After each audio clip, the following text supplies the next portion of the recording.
So here in Lightroom I have 5 images that I've shot using the bracketing feature, and you can see the first one down here is overexposed by 1 stop. The second one is underexposed by 1 stop. The third one is normal exposed. You can also follow the histogram up here. The last 2 are overexposed, 2 stops and 3 stops. So that's basically the series that I have here available for doing my HDR image. And if I go into Lightroom and say Photo Merge HDR, you can see it comes with some options to auto align and auto settings, but I can just merge these, and you can see top left it now says it's creating the HDR, which it will put down here. So there it is down here, the new image. And if we just compare the normally exposed with the HDR, you can see here the HDR is to the right. If we dive in and take a closer look at, you can see the green LED here. There's more detail in the HDR as you would expect. If we take a look at the tail on the cow here, you can see there's much more detail in the HDR version. And finally, where I would like to see the big effect, that is here. When you try to read the text in the shade here, you can see there's much more detail in the HDR version. One thing to be mindful of though is that you can see the head on the cow can actually move. It can move up and down. All the rest is still.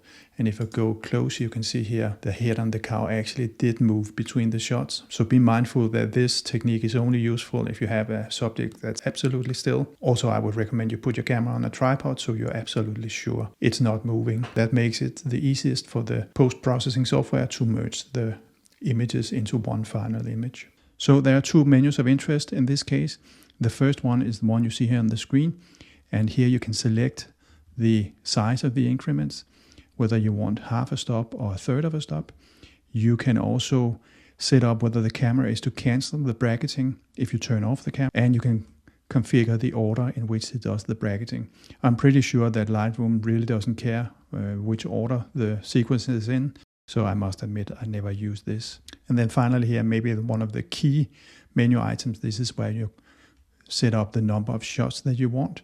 And as you saw, I had selected 5 shots. The other menu item that's over here, where on the second sub-menu here, you can see this is really where you are at the heart of configuring the exposure compensation. You can see here I have set it up so that I have 5 shots, but you can change the distance between the shots, as you can see here, and it shows you the graphics here. It shows you the consequence of your choices here. And also, and I think this is really a great thing, you can combine exposure compensation with bracketing.